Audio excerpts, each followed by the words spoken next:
और स्वयं रामकृपाल जी पर गोली चलाने का काम लालू प्रसाद के गुंडों ने किया। आप समझिए, सारण में रोहिणी आचार्य नहीं गई होती तो घटना नहीं होती। वहां हिंसे के बल पर, गुंडागर्दी के बल पर चुनाव जीतना यह अत्यंत ही दुर्भाग्यपूर्ण है। पाटलिपुत्रा सीट पर भाजपा सांसद और प्रत्याशी रामकृपाल यादव के हमले की अब तीखी आलोचना की जा रही है।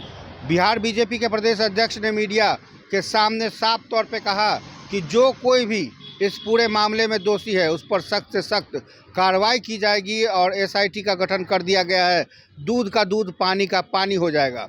लालू प्रसाद यादव की तरफ इशारा करते हुए सम्राट चौधरी ने साफ तौर पे कहा कि जिन दो जगहों पर चुनाव के दौरान हिंसा हुई है, लालू प्रसाद यादव की दोनों बेटियां उन दोनों जगहों पर थी। सारण में भी हिंसा हुई और पाटलिपुत्रा सीट पर भी। ऐसे में रामकृपाल यादव के ऊपर गोली चलाने की निंदा करते हुए क्या कुछ कह रहे हैं सम्राट चौधरी, आइए हम आपको सुनाते हैं। प्रेस कॉन्फ्रेंस में उपस्थित भारतीय जनता पार्टी के नेता, भारत सरकार के पूर्व मंत्री आदरणीय रामकृपाल यादव जी,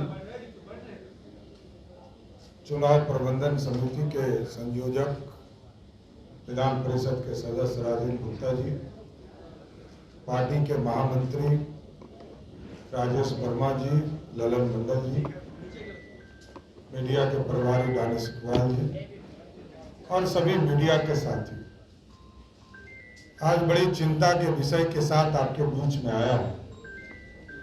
और जिस तरह की अराजकता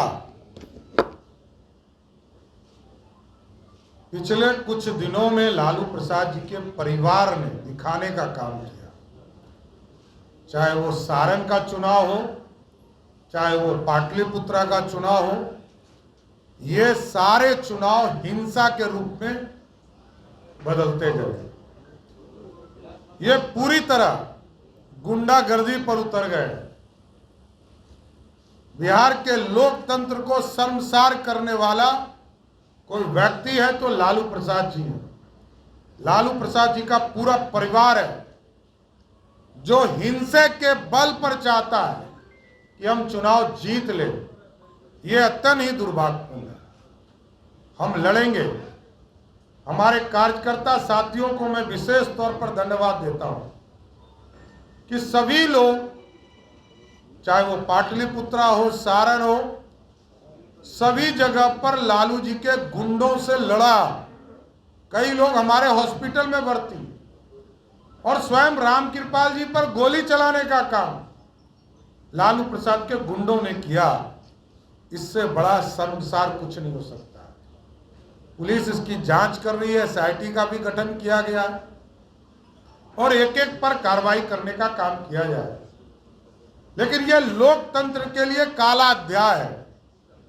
पूरे बिहार में 40 सीट पर चुनाव हो रहे हैं, लेकिन 2 सीट जहां पर लालू जी का परिवार चुनाव लड़ रहा हो, वहां हिंसे के बल पर, गुंडागर्दी के बल पर चुनाव जीतना यह अत्यंत ही दुर्भाग्यपूर्ण है। लालू प्रसाद जी 2005 के पहले के बिहार की तरफ ले जाना चाहते, जहां वो बूथ कैप्चरिंग करके चुनाव जीतते थे, बिहार के लोकतंत्र को शर्मसार करने का काम करते थे। इसलिए पूरी तरह हम लोग, पूरी सरकार और पूरी तरह इलेक्शन कमीशन से भी हम लोगों ने आग्रह किया है इस पर शीघ्र से शीघ्र कार्रवाई हो और ऐसे लोग जो अपराधी के बल पर राजनीति करते हो, बिहार की जनता ने पूरी तरह देखने का भी काम किया। हमारे कई लोग हॉस्पिटल में भर्ती हैं, दानापुर में हॉस्पिटल में भर्ती हैं, पीएमसीएच में भर्ती हैं और स्वयं रामकृपाल जी बताएंगे आपको अभी इनके ऊपर गोली चलाने का काम। और जब रामकृपाल जी का मेरे पास फोन आया तो सिर्फ ये एक ही आग्रह कर रहे थे कि शांति बहाल हो जाए, शांति बहाल हो जाए। इन्होंने किसी के खिलाफ कार्रवाई की बात तो बाद में कहा कि कार्रवाई होनी चाहिए जिन लोगों ने गलती किया, लेकिन रामकृपाल जी का फोन जब आया तो मैं आश्चर्य था कि ये उम्मीदवारों के सिर्फ ये कर पहला शांति हो, अशांति नहीं हो जाए। भारतीय जनता पार्टी शांति का समर्थक है। उन्होंने कहा है कि अभी इस पर कार्रवाई और साक्ष्य जुटाने का काम किया जा रहा है। आगे साक्ष्य जब मिल जाएंगे, सारे चीज़ों पर कार्रवाई चल रही है, यथाशीघ्र आपको कार्रवाई वहाँ दिखेगा। कई जगहों पे चुनाव प्रचार के दौरान कार्यकर्ताओं के साथ मारपीट हुई, जहानाबाद में भी गोलीबारी की घटना सामने आई। नहीं, जहाँ जहाँ गोलीबारी, कार्यकर्ताओं के साथ मारपीट किया गया है, एक एक जगह को हम लोगों ने चिन्हित किया है। ये प्रशासन अपना कानूनी तौर पर कार्रवाई करेगा, इतना स्पष्ट है। धन्यवाद। धन्यवाद।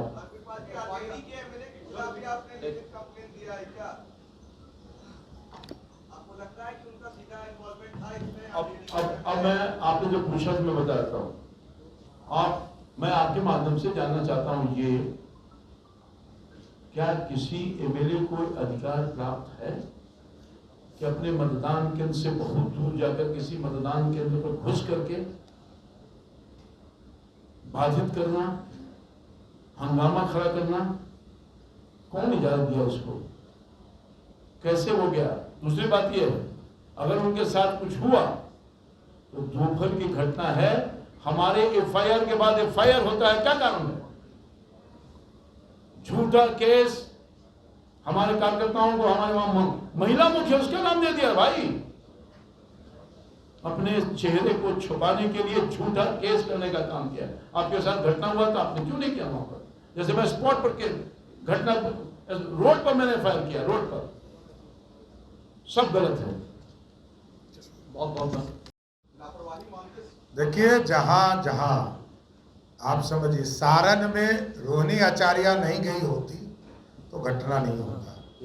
रेखा पासवान यदि नहीं गई होती तो उस जगह पे घटना नहीं होती। देखिए, ये लोग चाहते हैं कि बूथ लूट ले, तो जनता कैसे लूटने देगी? ये प्रतिकार है। लोग विरोध तो करेंगे ही ना, कि अपना बूथ किसी को लुटवा देंगे। इसलिए पूरी तरह पुलिस कार्रवाई करेगी, जरूर आश्वस्त करता हूं। धन्यवाद। तो देखा आपने साफ तौर पे अब रामकृपाल यादव के ऊपर हुए हमले की निंदा लगभग तमाम बीजेपी के प्रवक्ता कर रहे हैं, और अब खुद सम्राट चौधरी ने इसकी तीखी आलोचना करते हुए सख्त कार्रवाई करने की मांग की है। अभी के लिए बस इतना ही। बने रहिए NBC 24 न्यूज़ के साथ।